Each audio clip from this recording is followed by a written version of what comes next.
Today's topic is internal energy and its equation. Internal energy and its equation, or we can say first law of thermodynamics. First law of thermodynamics.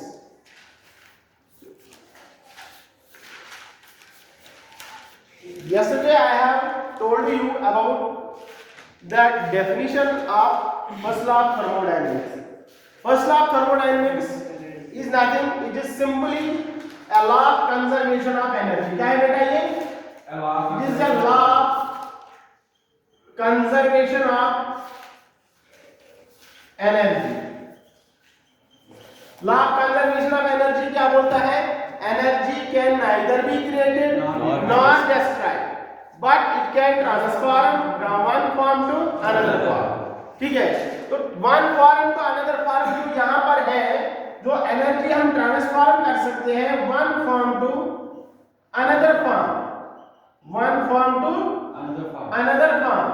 यहाँ पर जो thermodynamics से हम बताते हैं वो heat को हम कन्वर्ट कर सकते हैं वर्क में और वर्क को हम कन्वर्ट कर सकते हैं हीट में. ठीक है, यही है concept first law of thermodynamics. यानी कि हीट से क्या फर्क पड़ेगा जब हम हीट एनर्जी को कन्वर्ट करेंगे वर्क एनर्जी में या वर्क को कन्वर्ट करेंगे हीट में. तो that is the one form to another form. हाँ, अनदर फॉर्म मतलब एनर्जी भी है, लेकिन मैं थर्मोडायनेमिक्स की बात कर रहा हूँ. यहाँ पर हम ज्यादा डील करते हैं हीट और वर्क के साथ. बात आ रही समझ में? इन दो डिफरेंट फॉर्म्स ऑफ एनर्जी के साथ. ठीक है, तो फिर हमने इसके बारे में ये भी बोला था, दूसरा स्टेटमेंट हमने बोला था कि ये जो बोल रहा है thermodynamics first law of total energy of universe is constant. Total energy of universe is constant या रिमेन्स कंजर्व. जो यूनिवर्स की एनर्जी है वो कंजर्व रहती है. क्या रहती है? कंजर्व रहती है, कांस्टेंट रहती है. उसमें ना इंक्रीज होता है ना डिक्रीज होता है. जैसे मैंने कल बोला था, सिंपल अगर हम बायोलॉजी की बात करेंगे वहां पर भी ये लॉ फॉलो होता है. कैसे लॉ फॉलो होता है? फूड चेन समझ लो, फूड वेब समझ लो. एक जो प्रीडेटर है वो दूसरे को खाता है, वो किसी और को खाता है, वो किसी और को खाता है, तो उनके बीच में जो एनर्जी ट्रांसफर होता है. लेकिन ये सभी तो है ही यूनिवर्स में, तो एनर्जी कहीं जाती नहीं है, एनर्जी कंजर्व रहती है. जैसे मैंने ये बोला था, फॉर एग्जांपल मैं जो है मेरी जो एनर्जी है अभी मैं मतलब आपके साथ मतलब डिस्कशन कर रहा हूँ, टॉपिक पढ़ा रहा हूँ, तो मेरी एनर्जी लॉस हो रही है in the form of sound में जो भी है.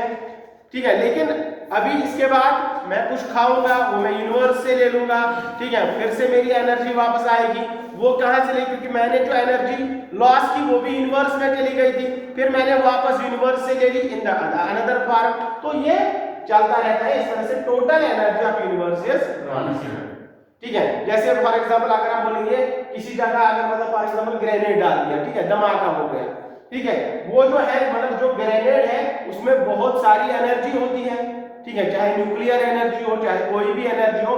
फिर वो जो है किसी मतलब बिल्डिंग के ऊपर डाला आपने, तो बिल्डिंग के ऊपर जब आप डालोगे तो इसमें जो एनर्जी थी चाहे in the form of fuel थी, ठीक है, या कोई और फॉर्म में थी, तो यहाँ पर जब तो यहाँ पर क्या होता है? Enormous amount of heat release होती है. तो वो एनर्जी कहाँ जाती है? यूनिवर्स में ही तो ही जाएगी, कहीं और तो नहीं जाएगी. तो वो एनर्जी ट्रांसफॉर्म होगी दूसरे फॉर्म में. तो इस तरह से ये ट्रांसफॉर्म होता है. तो overall energy of universe remains conserve. ठीक है, या एक और डेफिनेशन है इसका कि मतलब ये कि मतलब अगर कोई बॉडी या कोई सिस्टम, ठीक है, थर्मोडायनेमिक्स में हम बात करते हैं सिस्टम. ठीक है, अगर कोई सिस्टम जो है एनर्जी लॉस करता है या इसकी एनर्जी किसी फॉर्म में डिसअपीयर होती है, इसकी एनर्जी डिसअपीयर होती है इन वन फॉर्म, तो वो किसी और फॉर्म में अपीयर होगी, किसी और एनर्जी के फॉर्म में अपीयर होगी. ठीक है, ये भी इसका डेफिनेशन है. ठीक है, तो यस्टरडे ये सब मैंने डेफिनेशन आप लोगों को लिखाई थी. ठीक है, इसकी फर्स्ट लॉ ऑफ थर्मोडायनेमिक्स की. फिर हमने बात किया था इंटरनल एनर्जी. किसकी? Internal energy. तो इंटरनल एनर्जी जो है बेटा, इंटरनल एनर्जी जिसे डिनोट करते हैं U से और E से, ठीक है। But most of the books, ठीक है, वो क्या डिनोशन करते हैं यूज U, और हम भी यूज करेंगे U, ठीक है। हाँ, एग्जाम में अगर कभी E आया तो घबराना नहीं है, एक दोनों एक ही चीज है। तो इंटरनल एनर्जी हमने बोला था, इंटरनल एनर्जी क्या होता है? It is nothing, it is the summation of, it is the summation of, it is the summation of U जो है internal energy, it is the summation of all types of energy present inside the system, या all types of energy present in a system, in a particular system, बोलो in a particular system या system, ठीक है बेटा। तो इसमें क्या क्या एनर्जी है? हमारे पास कोई सिस्टम है, कल मैंने बोला था अगर हमारे पास कोई मतलब जो भी सिस्टम है ये हमें तीन फॉर्म्स में होगा, या तो आइदर होगा सॉलिड स्टेट में, या तो होगा लिक्विड स्टेट में, या तो होगा गैसियस स्टेट में। बात in thermodynamics we mostly deal with the gaseous system, ठीक है। आइडियल गैस मतलब आइडियल गैस फॉर्म सिस्टम मान के चलते हैं। खैर, अगर हमारे पास सॉलिड सिस्टम है, चाहे हमारे पास लिक्विड सिस्टम है, चाहे हमारे पास लिक्विड सिस्टम है, ठीक है, या चाहे हमारे पास गैसियस सिस्टम है, तो इन तीनों सिस्टम्स को के अंदर जो होगा, सॉलिड स्टेट है तो इसके अंदर पार्टिकल्स होंगे, इसके अंदर एटम्स होंगे, इस तरह से लिक्विड में होंगे, इसके अंदर क्लोजली पैक्ड होंगे, ठीक है। यहाँ पर थोड़ा बहुत इनमें मोशन होगा जिसे हम बोलते हैं ब्रोनियन मोशन, और गैसियस सिस्टम में थोड़ा दूर दूर होंगे, मतलब इनसे काफी दूर दूर होंगे, इनके बीच में weak van der Waals forces होते हैं। क्या पार्टिकल्स तो होंगे, एटम्स तो होंगे। अब ये एटम जो है, इस एटम के अंदर क्या होता है? शेल्स होते हैं, होते हैं कि नहीं होते बेटा? और शेल्स के अंदर क्या होते हैं? इलेक्ट्रॉन्स होते हैं। तो इन इलेक्ट्रॉन्स क्या होते हैं? They are continuously moving. Atomic structure से हम पढ़ते आ रहे हैं कि ये कंटीन्यूअसली मूव कर रहे हैं, तो इनके अंदर क्या होगी बेटा? Kinetic energy. काइनेटिक एनर्जी क्या होता है? Energy due to motion, energy due to motion. जो भी कोई बॉडी मोशन में होगी तो उसकी जो एनर्जी लगेगी उसकी that's called the kinetic energy. तो इसकी काइनेटिक एनर्जी होगी।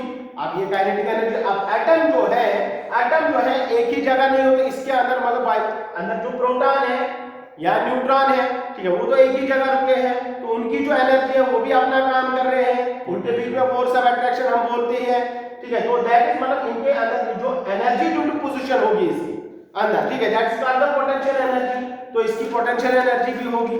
अब ये एटम जो है ये वाइब्रेट करता रहता है, ठीक है, अंदर बाहर, ठीक है। तो इस वाइब्रेशन, जब वाइब्रेशन करेगा तो इसके अंदर वाइब्रेशनल एनर्जी होगी, ठीक है। इसी तरह से कभी रोटेट क्लॉकवाइज करता है, कभी रोटेट एंटी क्लॉकवाइज करता है, तो इसको हम बोलते हैं रोटेशनल एनर्जी, यस, ठीक है। तो इस तरह से बहुत सारी एनर्जीज इसके साथ रिलेटेड होती है एक सिस्टम के अंदर। इसी तरह से मैंने बोला था अगर आप लोगों के पास कोई सिस्टम है, लिक्विड स्टेट का सिस्टम है, कोई भी सिस्टम है, तो हमने बोला था अगर फॉर एग्जांपल इसका 10 डिग्री सेल्सियस टेंपरेचर है तो आप लोग बोलोगे सर ये तो बहुत ठंडा है, इसकी कोई एनर्जी नहीं है। फिर हमने इसको थोड़ा टेंपरेचर राइज किया, फिर हमने इसको 50 डिग्री सेल्सियस तक पहुंचा दिया। आप बोलोगे आप सर ये तो गर्म है, इसकी एनर्जी बहुत है। उस टाइम जो आप एनर्जी की बात करोगे that is simply the thermal energy. तो क्या होगा बेटा? वो थर्मल एनर्जी। लेकिन साथ साथ अंदर एटम्स है, तो एटम्स के अंदर कितनी एनर्जी है? बहुत सारी एनर्जीज है, ठीक है। Kinetic energy, potential energy, vibrational energy, rotational energy, translational energy, बहुत सारी एनर्जीज और ग्रेविटेशनल एनर्जी, क्योंकि जमीन के साथ भी तो पुल होगा, ठीक है, ग्रेविटेशनल फोर्स होगा। तो इस तरह से बहुत सारी एनर्जीज इस सिस्टम के अंदर होगी, ठीक है। और यहाँ पर हमने देखा थर्मल एनर्जी भी होगी। टेम्परेचर अगर मतलब हम बढ़ाएंगे घटाएंगे तो इसके अंदर थर्मल एनर्जी भी होगी। तो यहाँ पर इसके अंदर बहुत सारी एनर्जी, इन एनर्जीज को हम बोलते हैं these are called the internal energy of system. क्या है बेटा? ये इसको हम बोलते हैं इंटरनल एनर्जी। तो ये हो गया। तो इसीलिए हमने बोला यहाँ पर internal energy is summation of all types of energy present inside the system. Clear? Yes sir. बात आई समझ में? सर चलो। तो अब यहां पर इंटरनल एनर्जी जो है, इंटरनल एनर्जी जो है सिस्टम की, ये इंटरनल एनर्जी मैंने बोला था कल, इंटरनल एनर्जी जो होता है ये होता है स्टेट फंक्शन। क्या होता है बेटा? State function. State function. ठीक है, ये पाथ पर डिपेंड नहीं करता है, ये डिपेंड करता है इनिशियल और फाइनल वैल्यूज पर। खैर, अब ये इंटरनल एनर्जी जो है इसमें बहुत सारी एनर्जीज हैं, तो it is impossible to measure या calculate this the value of internal energy, इसका हम वैल्यू कैलकुलेट नहीं कर सकते। अब यहां पर कोई सिस्टम है, इसका मैं मान के चलता हूं, इसकी इंटरनल एनर्जी क्या है बेटा, U1 मान के चलते हैं, इसकी इंटरनल एनर्जी U1 है। ठीक है, अब अगर मैं इसको जो है हीट दे दूंगा, 50 जूल का हीट दे दूंगा, 60 जूल का हीट दे दूंगा, मैंने इसको हीट दे दिया या टेम्परेचर दे दिया 50 जूल का। ठीक है, तो इसकी इंटरनल एनर्जी वो तो कैलकुलेट नहीं कर सकते, हमने मान के चलते, जैसे फॉर एग्जांपल आपके अकाउंट में कितने पैसे हैं मुझे पता नहीं है, आपके अकाउंट में कितने पैसे हैं, कहां से आए हैं, एक फॉर्म से आए हैं, दूसरे मतलब किसी को बिजनेस से आए, किसी को दुकानदारी से आए, किसी को मतलब सैलरी आ गई, तो डिफरेंट फॉर्म से आपके इसमें एनर्जी आ गई, आपके अकाउंट में पैसे आ गए। ठीक है, डिफरेंट सोर्सेस से। अब मुझे तो पता नहीं है कितना है, अब आपको मैं ये करता हूं कि आपके अकाउंट में मैं 50 रुपया डालूंगा, तो ये तो मैं बता सकता हूं कि आपके अकाउंट में 50 रुपये का इंक्रीज हुआ है। ठीक है, तो मैं मान के चला आपके अकाउंट में x रुपीज से, पता तो नहीं था, तो अब मैंने 50 डाला, तो मैं ये मानूंगा कि अब तो ये कंफर्म है कि आपके अकाउंट में x प्लस 50 रुपीज होंगे। कितने होंगे, x प्लस 50। ठीक है, तो ये मान लीजिए, यहां पर ये मान सकते हैं कि अगर सिस्टम की इंटरनल एनर्जी U1 है, क्या है बेटा, U1, अब हमने इसको यहां से 50 जूल का एनर्जी दे दिया, तो हम बोलेंगे इसकी इंटरनल एनर्जी में 50 जूल इंक्रीज हो। ठीक है, इसकी इंटरनल एनर्जी 50 जूल से इंक्रीज हो गई। ठीक है, तो इसको हम बोलते हैं क्यों हमने दे दिया 50। तो इससे बता सकते हैं इंटरनल एनर्जी किससे बढ़ती है, हीट देने से। ठीक है, सिमिलरली अगर सिस्टम ने वर्क किया, सिस्टम के ऊपर वर्क हो रहा है या कुछ हो रहा है, अभी पहले यहाँ पे U1 इसकी एनर्जी, अब मैंने इसको 50 जूल दे दी, क्या दे दी बेटा, 50 जूल का एनर्जी दे दिया, तो अब इसकी जो एनर्जी होगी मान के चलते हैं वो U1 से पहुंच गई U2, तो U2 माइनस U1 में बता सकता हूं कि इसकी जो एनर्जी कितनी है, 50। डिफरेंस चेंज कितना हुआ है, 50 जूल का ही तो हुआ होगा, क्योंकि 50 जूल हमने दिए थे। तो ये बता सकते हैं कि चेंज इन इंटरनल एनर्जी, ये नहीं बता सकते कि मतलब एक्चुअल एनर्जी कितनी होगी। U1 या ना तो हमें U1 पता है, ना तो हमें U2 पता है। ठीक है, U1 हमने मान के चले थे x से, U2 अब कितना होगा, जब हमने 50 जूल दे दिया तो U2 कितना होगा, x प्लस 50। तो हम ये मान सकते हैं U2 माइनस U1 जो चेंज हुआ होगा वो कितने का होगा, 50 का, x प्लस 50 माइनस x तो आ जाएगा 50। बात आ रही समझ में? तो ये बता सकते हैं कि डेल्टा U जो है U2 माइनस U1, ये बता सकते हैं कि इसकी चेंज इन इंटरनल एनर्जी, इसकी इंटरनल एनर्जी में कितना चेंज हुआ, 50 जूल। कितने का चेंज हुआ, 50 जूल का। ठीक है, तो चेंज इन इंटरनल एनर्जी बता सकते हैं, इंटरनल एनर्जी का वैल्यू हम नहीं बता सकते। बात आई समझ में? तो चेंज इन, तो ये जो, इसलिए ये डेल्टा U जो है ये क्या है बेटा, स्टेट फंक्शन। क्या है बेटा, स्टेट फंक्शन। क्लियर? बात आई समझ में? ये सब पॉइंट्स याद रख लेना, internal energy is a state function. दूसरा है यहां पर, चलो ये तो कल, अब यहां पर किसी सिस्टम की अगर हमें इंटरनल एनर्जी बढ़ानी होगी या घटानी होगी, ठीक है, तो इसके लिए दो ही तरीके हैं, किसी सिस्टम की अगर हमें इंटरनल एनर्जी बढ़ानी है या घटानी है, तो इसके लिए हम दो तरीके से इसकी बढ़ा सकते हैं, वो है हीट प्लस वर्क। जो इंटरनल एनर्जी किसी सिस्टम की बढ़ा सकते हैं या घटा सकते हैं, वो किससे, या तो हीट से या तो वर्क से। अगर हम सिस्टम को 50 जूल का हीट दे रहे हैं, केस फर्स्ट जैसे मैंने बोला था, ठीक है, प्रीवियस में केस फर्स्ट मान के चलते हैं, हम सिस्टम को क्यू दे रहे हैं, हीट दे रहे हैं, कितना बेटा, 50 जूल। कितना दे रहे हैं बेटा, 50 जूल। और सिस्टम जो है वर्क डन कर रहा है कि नहीं कर रहा है, हमने दे दिया कितना, 50 जूल पहले इसमें केस में, ठीक है, 50 जूल का हीट दे दिया और वर्क डन ये जो करना है वर्क डन इसने किया 20 जूल का। सिस्टम ने वर्क डन किया। जब work done by the system होगा तो वर्क डन क्या होगा? Negative.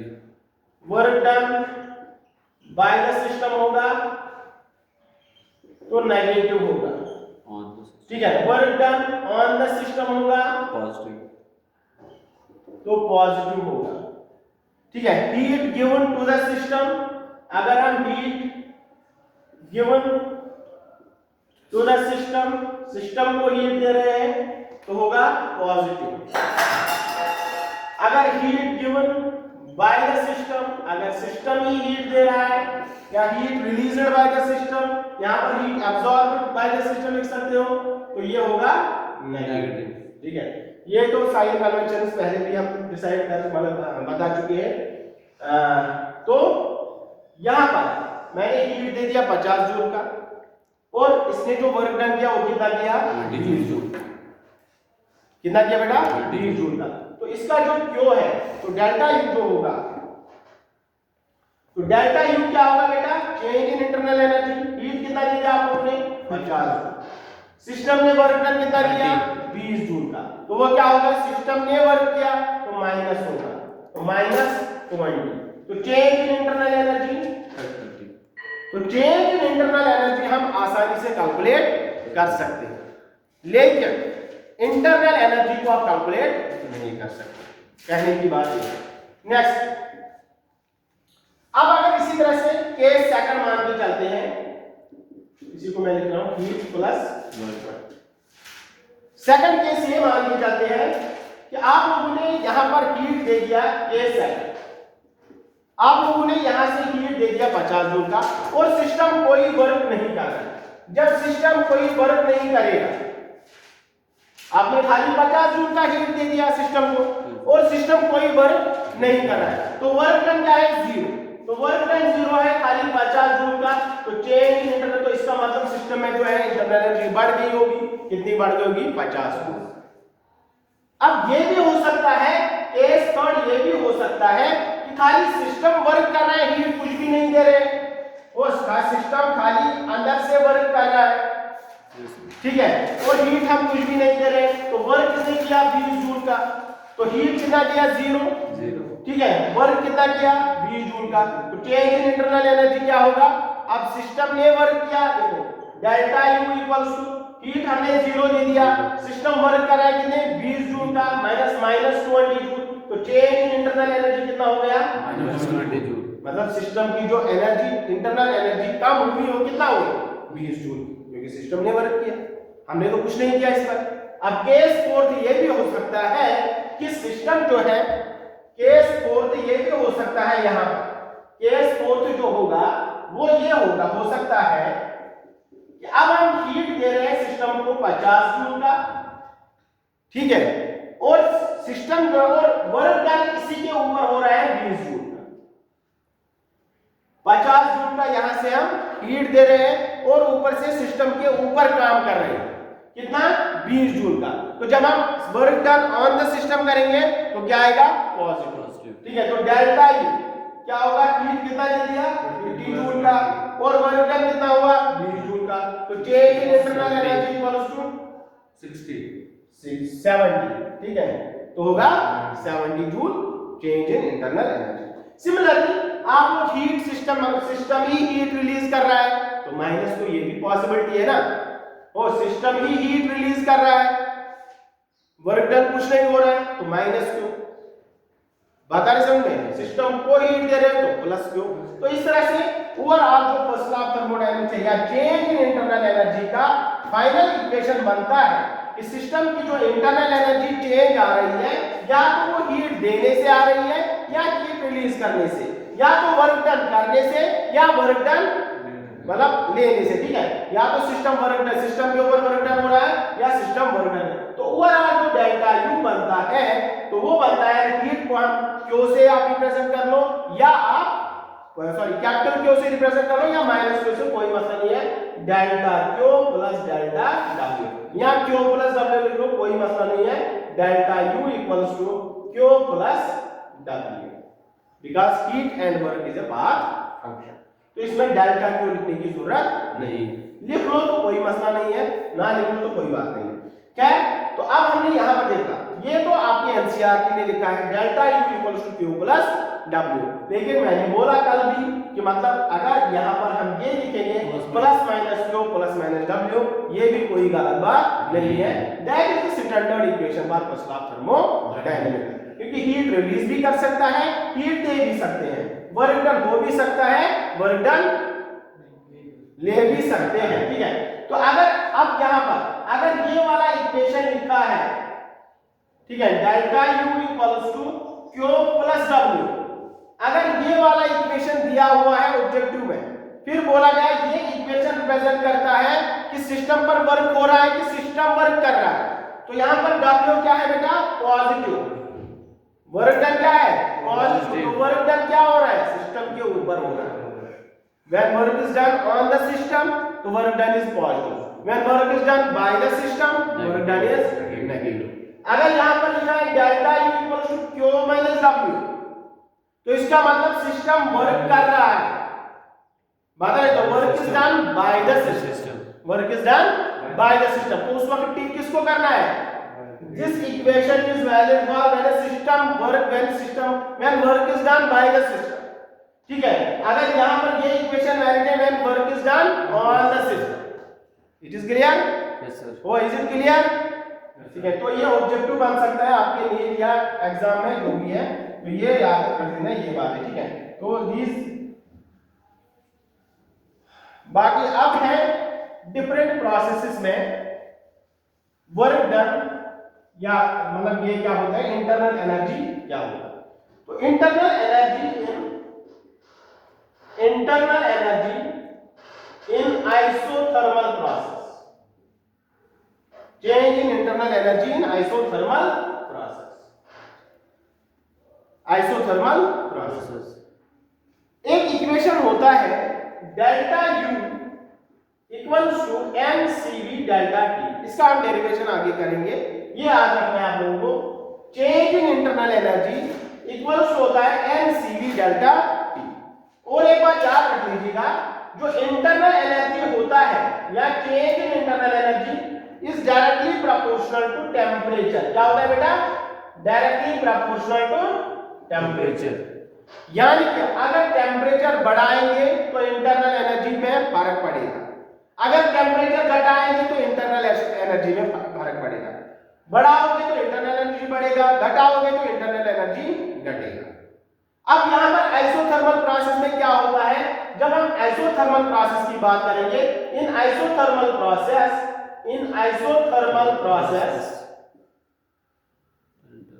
Temperature means constant. Isothermal process में क्या होता है, आइसोथर्मल, आइसो मतलब सेम, थर्मल मतलब टेम्परेचर, तो टेम्परेचर क्या रहता है बेटा, कांस्टेंट। तो टेम्परेचर कांस्टेंट, तो change in temperature delta T क्या रहेगा बेटा, 0 रहेगा कि नहीं रहेगा, ओ T इक्वल्स टू कांस्टेंट, तो चेंज इन टेम्परेचर क्या रहेगा, 0, डेल्टा T क्या होगा, T final minus T initial. ठीक है, जब टेम्परेचर चेंज नहीं होगा तो फाइनल टेम्परेचर भी वही, इनिशियल टेम्परेचर भी वही।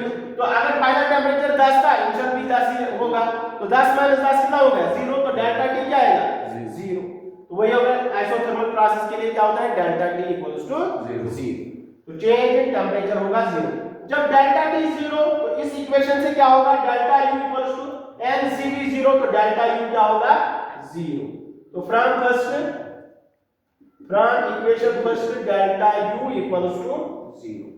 जब डेल्टा U 0 होगा तो अब आ जाओ फर्स्ट लॉ ऑफ थर्मोडायनामिक्स, वो क्या बोलता है, delta U equals to Q plus W। ठीक है बेटा, delta U equals to Q plus W, delta U 0 that is Q plus W। तो यहां पर हम लिख सकते हैं which implies Q equals to minus W।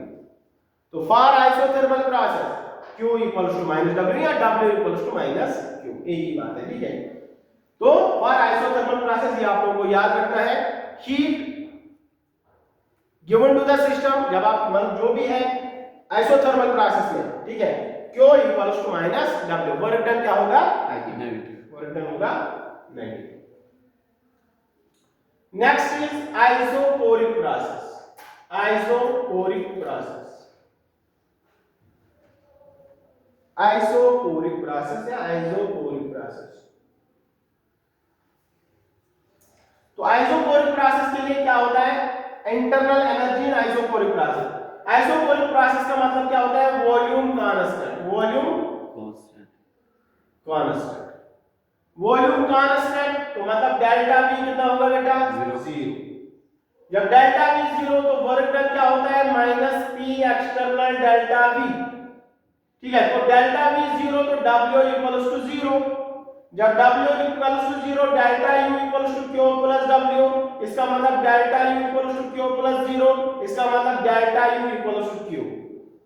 ठीक है, जब आइसोकोरिक प्रोसेस होगा तो इंटरनल एनर्जी, ठीक है, ये तो सीधी सी बात है। और आइसोकोरिक प्रोसेस यहां पर मैं थोड़ा एग्जांपल के साथ बता दूंगा अभी। Delta U equals to Q, delta U equals to Q। देखो यहां पर आइसोकोरिक प्रोसेस, यहां पर कोई सिस्टम है, इसके ऊपर मैं पिस्टन लगा रहा हूं। ठीक है, जब हम अब ये पिस्टन जो है ये हम बंद रखेंगे यहां पर, क्योंकि आइसोकोरिक प्रोसेस कर रहे हैं। वॉल्यूम कांस्टेंट, वॉल्यूम को हम चेंज नहीं करेंगे। जब यहां पर वॉल्यूम चेंज नहीं होगा तो पिस्टन ऊपर नीचे नहीं करेगा। जब पिस्टन ऊपर नीचे नहीं करेगा तो वर्क डन क्या होगा? 0। जब कोई चीज हिलेगी ही नहीं तो हम बोलेंगे इसमें तो वर्क डन। आप दिन भर दीवार पर लगा रहे हो, दीवार को बोल रहे हैं, फिर मतलब आपको पसीना भी आ गया, आपको मतलब आपने मतलब कपड़े वपड़े निकाले, फिर बोलेंगे शाम को मैंने तो काम किया, लेकिन मैं बोलूंगा काम तो कुछ भी नहीं हुआ, क्योंकि दीवार जहां सुबह थी वहीं पर अभी भी है। बात आ रही है समझ में? तो जब तक वर्क क्या है, जैसे मैकेनिकल फॉर्म ऑफ एनर्जी, तो जब तक कोई काम नहीं होगा, जब तक कोई मतलब मूवमेंट नहीं होगा किसी चीज में, तो हम बोलेंगे वर्क डन क्या होगा? 0। तो वही है आइसोकोरिक प्रोसेस, वॉल्यूम कांस्टेंट है, जब यहां पर चेंज ही नहीं हुआ पिस्टन, तो जब इसने मूव ही नहीं किया तो वर्क डन क्या होगा? 0। तो डेल्टा U उस टाइम जो इंटरनल एनर्जी होगी, चेंज इन इंटरनल वो किसके बराबर होगी? Heat given to the system. खाली हीट क्या क्या रिलीज कर रहा है या दे रहा है तो उसके बराबर। बात आ रही समझ में? क्लियर? चलो, और एक बात याद रख लीजिएगा बेटा, internal energy for cyclic process. Internal energy for cyclic process, cyclic process है, ठीक है, पीवी कर्व है यहां से यहां तक, ए से बी, आप यहां से यहां तक जाओ या यहां से यहां तक जाओ इस पाथ से। This is path 1, this is path 2, ठीक है, दिस इज साइक्लिक प्रोसेस। अब यहां से यहां गए, फिर बी से वापस यहां इस रास्ते से आए, तो अब ये साइक्लिक प्रोसेस है। तो साइक्लिक, अब इंटरनल एनर्जी जो है, change in internal energy delta U, वो किस पर डिपेंड करता है? फाइनल और इनिशियल। अब साइक्लिक प्रोसेस में जहां से आप स्टार्ट किए थे अब फिर से वहीं पर पहुंच गए, तो चेंज इन इंटरनल एनर्जी क्या होगा? 0। तो delta U for cyclic process equals to 0। Delta U for cyclic process equals to 0।